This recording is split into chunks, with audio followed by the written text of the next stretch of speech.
I'm just an average guy who loves the outdoors. I love to hunt and I love to fish. Somewhere along the way I ended up with a video camera in my hand. So now I'm just cruising around checking out cool destinations. So sit back, put your feet up, and come on along.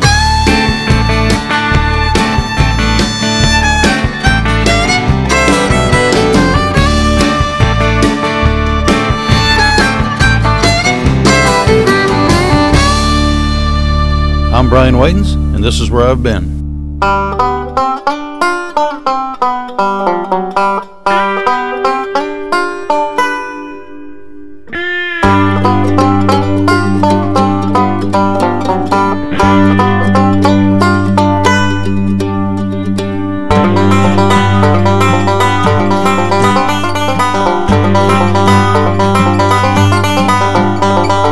It's springtime in Wisconsin. The snow is not yet completely gone from the shaded areas or from the forecast. A winter's worth of snow has found its way back to a liquid and has begun its journey downstream to the bigger lakes. Fishermen have been confined to getting their fix by fishing through the surface of frozen lakes, providing very little relief to the dedicated fly fishermen. As I traveled through Wisconsin, I couldn't help but think about cheese and bratwurst, the Packers, the Crusher, polkas and beer. I do love cheese, brats and beer. I don't mind polkas. Most of you probably don't remember the Crusher, and yes, I am a Packer fan. But that's not why I was here. I'm here because I read about a beautiful river called the Brule, originally pronounced the Brule by the early French fur traders who used the river as a connecting route between Lake Superior and the Mississippi. The name means river of burnt wood. The river has also been referred to as the President's River. It's been dubbed the President's River because no less than 5 U.S. presidents have fished its trout-laden waters. The river has a spectacular history and is popular for many reasons. But in the spring of the year, to anyone with cabin fever, a fly rod, and an incurable addiction to the wild, silvery, hard-fighting lunkers that lurk beneath the surface, there's only one that matters. It's time for the spring run of rainbow trout. It's time to fish steelhead.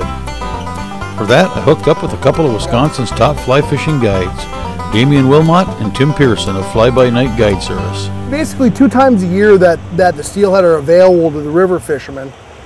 And the first is in the spring, and there's actually fish in the river all winter.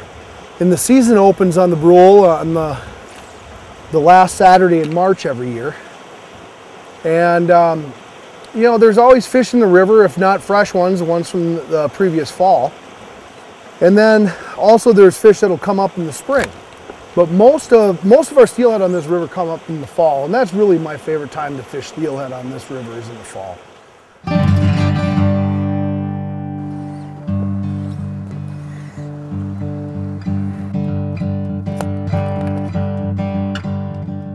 Most years you can count on fishing, on decent fishing right up through the 1st of May. You know, last year we had such an early spring. You know, by this time, by the 20th of April, I mean, not that there wasn't a fish or two around, but boy, it was pretty slim picking out here by then. You know, some years, I mean, I've had good steelhead fishing some years right up to Memorial Day. All kind of depends on the year, but most years I'd say dead average, the 1st of May, you can probably still expect to hook a few fish. We're very blessed with the Brule River. It's a very stable, spring-fed watershed. You know, with the exception of the spring melt, generally you don't have to worry about it being fishable or not. In the spring it's a little bit more inconsistent than in the fall. But for the most part, once the major runoff is gone, you can pretty much count on the fish being here. There's a fish.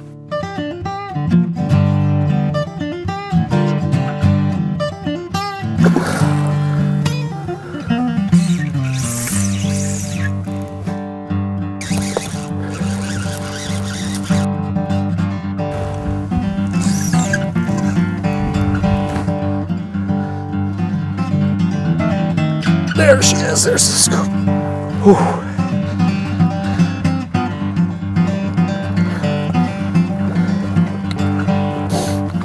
There she is.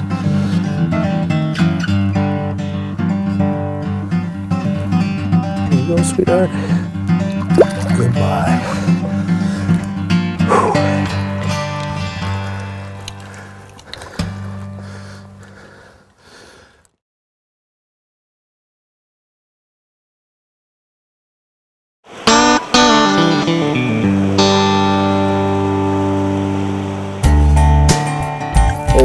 fish.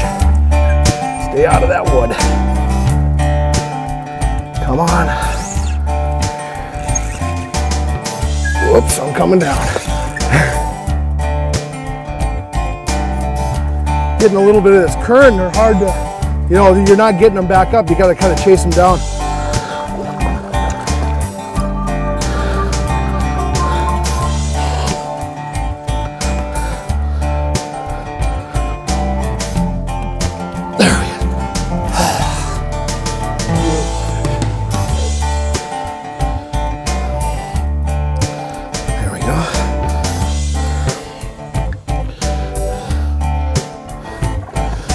Off a little bit.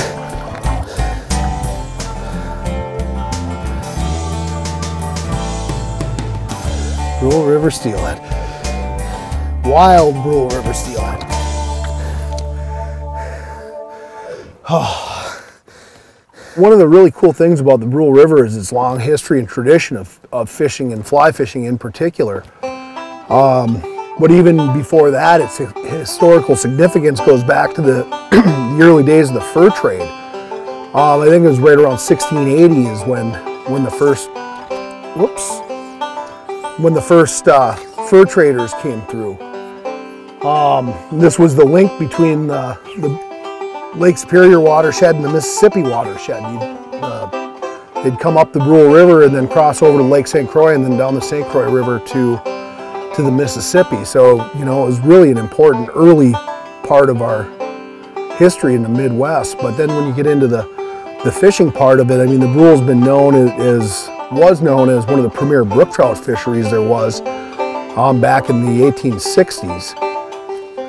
And, you know, it's just kept going ever since. The river's been fished by 5 presidents. It's been fished by Eisenhower, Coolidge, Cleveland, Grant, and Hoover. And Calvin Coolidge actually ran the country from the banks of the Brule River in the summer of 1927, I think it was, 27 or 28. He stayed up at the Cedar Island Estate, which is on the Upper Brule River, and the Upper Brule River is really a beautiful area with a lot of old lodges built back at the turn of the 20th century, between the 19th and 20th century. And all those places are still there, and they're pretty much the original form. The families that built them, most of them, their descendants are still the owners of the family lodges. So it's really, you know, the people on this river have a huge history.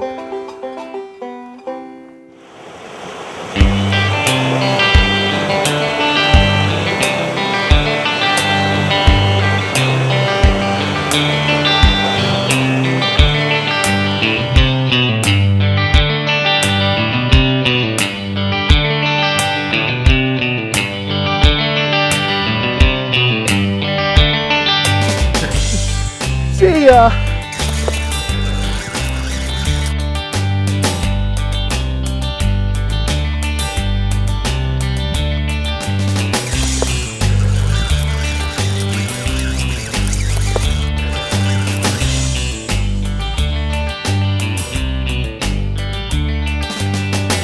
Well, I haven't really gotten a great look at this fish yet, but I judge it from the way it's fighting.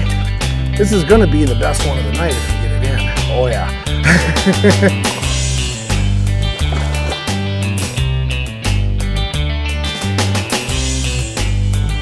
Okay, not yet, I guess.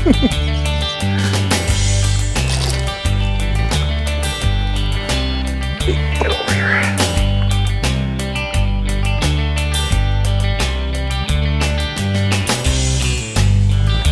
Oops. There's the scoop. Woo.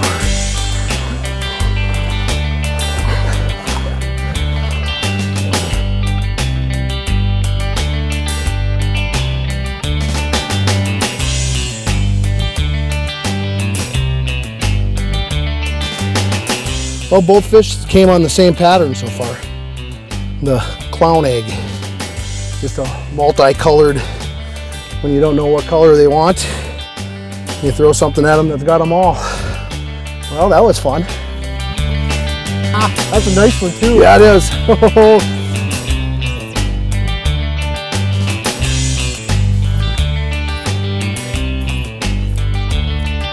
I'll come help you in a second here. Yeah, no, we're good. Well, this one's got some horsepower. Yeah, it's a nice fish.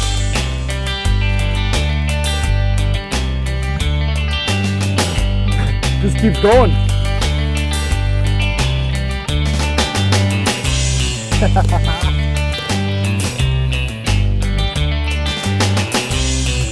Oh, it's hot. Dang. I think I might have this one fouled, Timmy. Oh, you feeling the tail? No, well, you know, I felt it for a second. It was like one of those deals. It was like tink tink. You know, you feel it release, and then it's there a second. Like I had it in the mouth, and then Oh, it popped and it's got the second fly. Nice. yeah, that's a lot easier. Beautiful. Pull her out of it. That fish, I don't think is spawned out yet either, is it? She's pretty lanky. Looks like it. Oh yeah, yeah. Yeah, she's definitely spawned out. Drop that. Cool, huh? Hook out?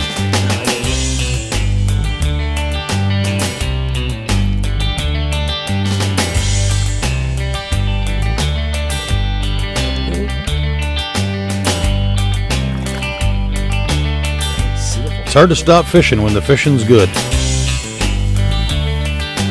But sometimes you gotta stop and take it all in. And there's no better way to do that than relaxing on the banks of a river over lunch.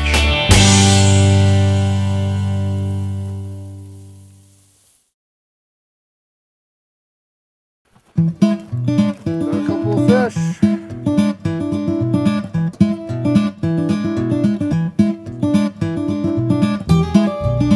Yeah, we get our steelhead one way or the other around here.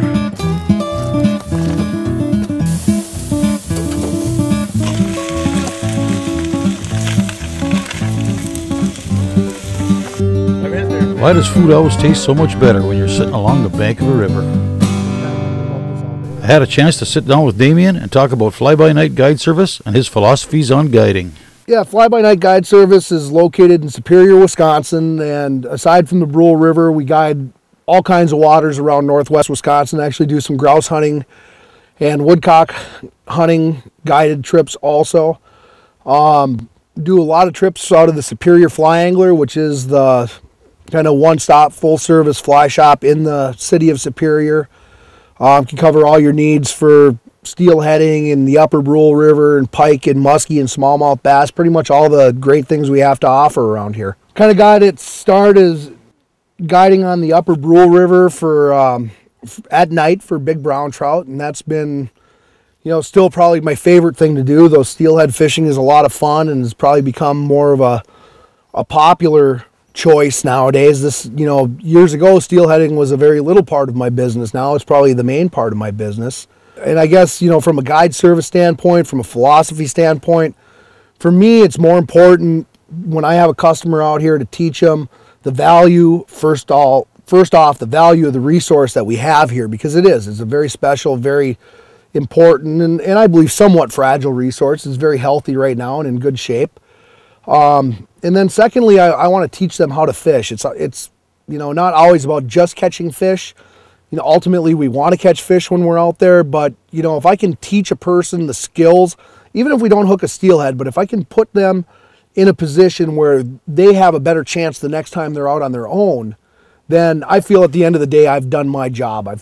I try and especially teach, and I mean, we've been really fortunate these last couple of days that we haven't had a lot of people around. We haven't actually seen another person, but that's not always the case. And you know, when you get into busier times of the year when there's people around, to let my customers understand what the, you know, kind of what the common courtesies of the river are, to teach them not to step in too close to somebody else, or if they want to cross the river and somebody's fishing, say, hey, is it all right if I cross here, or that sort of thing. And because with more people, you have more opportunities for conflict, and I guess it's kind of, I look at it as part of my job to teach these people to, you know, follow the proper etiquette on the river to make it a better experience for everybody.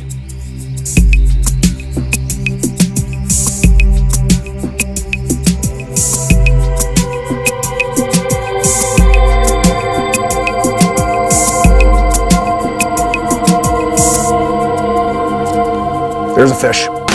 Oh, baby. He's all wrapped up in my leader.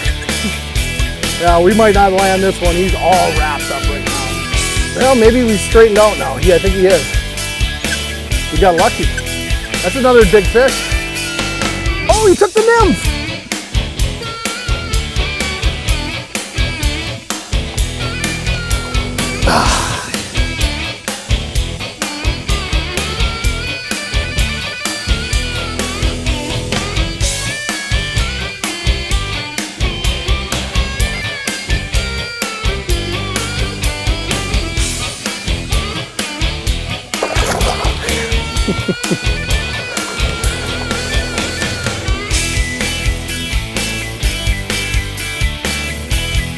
Oh, now he's followed up. Oh, never mind. Well, that thing, wow, no. Whoa, what the heck? No, I thought it was around it.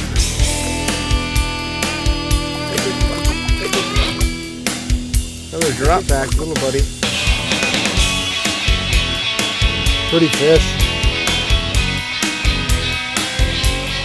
I think these are some of the funnest fish over here. Oh, they are. They jump and go nuts. Cool. Sweet. Nice.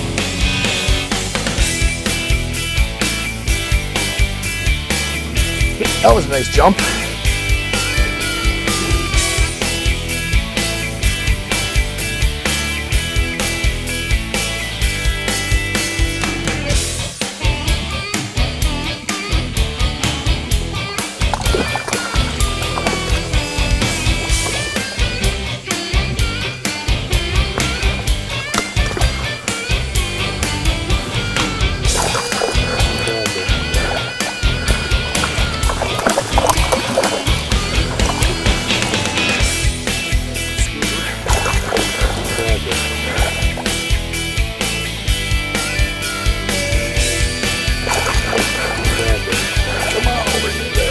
Sorry about that.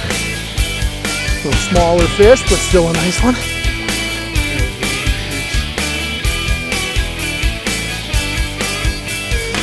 Oh.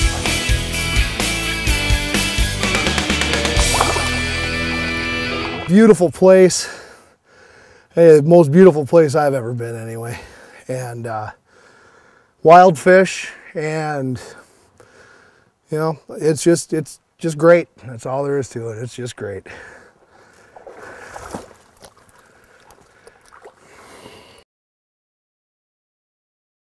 If you're thinking about planning your own trip to the Brule River, you'll need a place to stay.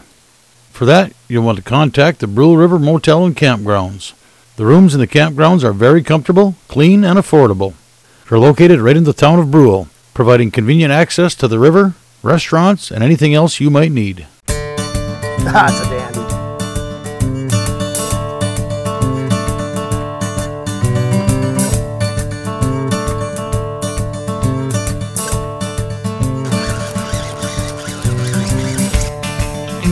On the egg again. Oh, coming right at us. Hey! Oh, there she goes. We're done.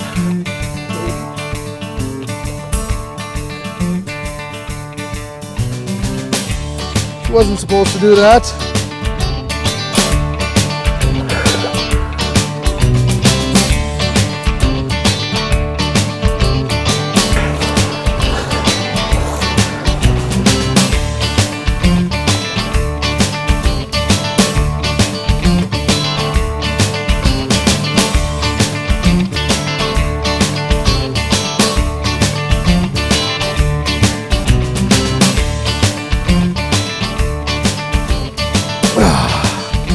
Miracle.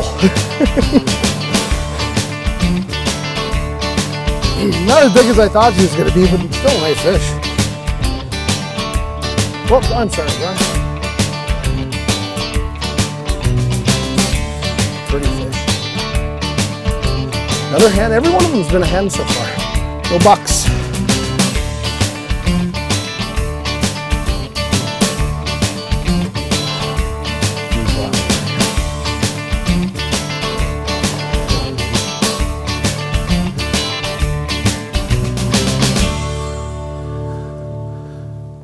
You know, I think fly fishing in general I think a lot of people are a little overwhelmed by it, and you know, there's a lot of complicated verbiage in the sport, and ultimately you can make it as complicated as you want to, but it's also a very simple pursuit. You know, it's like, you know, you're tying a fly onto the end of a piece of fishing line and you're catching a fish with it, and you don't need to know Latin names of insects to make that happen.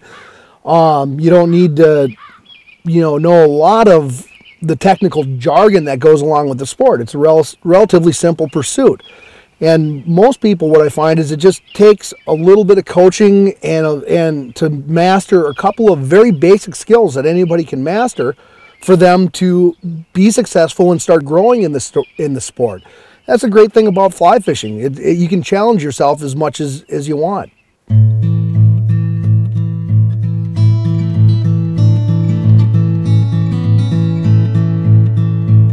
Well, my time on the Brule has come to a close, and what a great time it was. The Brule is truly a unique river. I'm guessing it really hasn't changed much since its waters were frequented by the likes of Grant, Hoover, Coolidge, Cleveland and Eisenhower, and so many others. I wonder how many Native Americans, trappers, and fur traders paddled along the very same banks that I stood on. It's great to know there are people like Damien and Tim carrying on the traditions and examples set by the many guides and caretakers of the river who have passed this way before them, so that the Brule may stay clean, productive, and wild for many years to come. Beautiful scenery, a great river, great fishing, a cheeseburger and a cold beer, the sounds and smells of spring in the air, the mesmerizing tone of rapids in the background. When I'm back home, laying in bed with my eyes closed and can't fall asleep, I think this is the place I'm going to come to. I'm Brian Whitens, and that's where I've been.